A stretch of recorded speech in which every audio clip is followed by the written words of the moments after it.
ओम।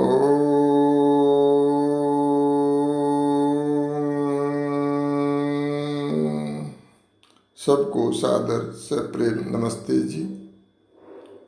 आज हम शिव संकल्प के तीसरे मंत्र की तीसरे भाग की व्याख्या कर रही हैं। पिछले भाग में हमने मन का आयु क्या है इस पर विचार किया था, इसलिए उसे अमृत कहा है।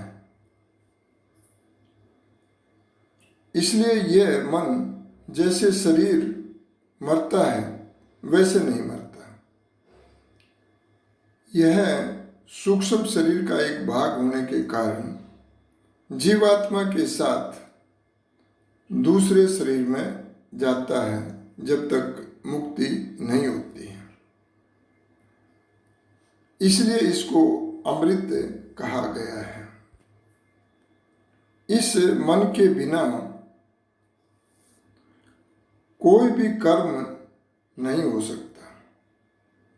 जिस मन के बिना कोई भी कार्य या कर्म किया नहीं जा सकता, वह मेरा मन कितना शक्तिशाली है। जैसे कोमा में गया कोई व्यक्ति काम नहीं करता क्योंकि वहाँ मन कोई काम नहीं कर रहा होता है। तो जो मेरा मन जो है सर्व कर्म साधन, सारे कर्मों को साधने वाला है, कल्याण करने वाले, ऐसे परमात्मा में इच्छा वाला बन जाए। वैसे संसार में सभी की अलग अलग इच्छाएं मिलेंगी। बहुत कम व्यक्ति ऐसे होते हैं जो परमात्मा की इच्छा करते हैं कि मुझे परमात्मा मिल जाए।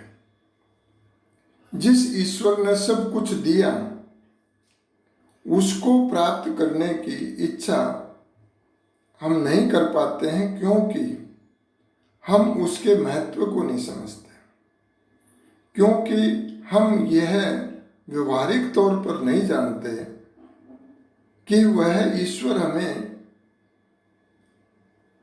जब हम ध्यान करेंगे, उसकी आज्ञा का पालन करेंगे तो क्या क्या दे सकता है, कितना लाभ दे सकता है, कितनी बीमारियों को दूर कर सकता है और इसके साथ मन की अपूर्व शांति को देते हुए और मुक्ति के आनंद को देता है। हम ईश्वर को मानते हैं। वाणी से बोलना बहुत सरल है, लेकिन मन में परमात्मा प्राप्ति की इच्छा की बात ये मंत्र कह रहा है। इच्छा जब होती है तभी व्यक्ति प्रयत्न करता है और फिर उसे लगातार करना मुश्किल सा लगता है।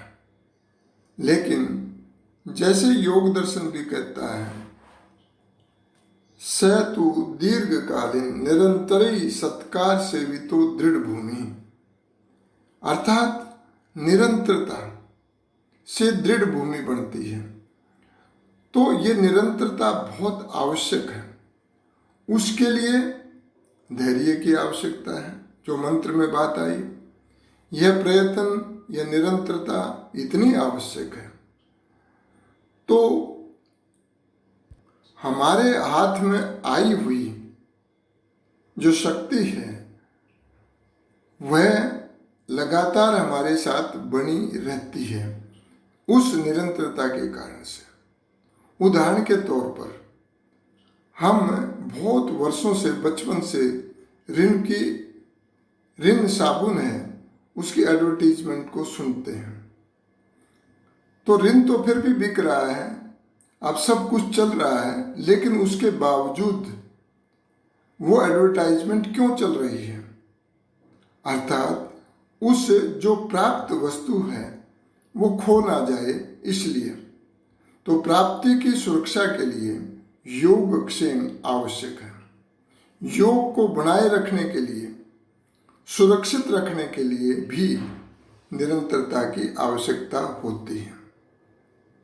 तो ये हमारा तीसरे मंत्र का तीसरा भाग, यहाँ पर उसकी व्याख्या समाप्त होती है। कल से हम चौथे मंत्र को लेकर के बात करेंगे। धन्यवाद।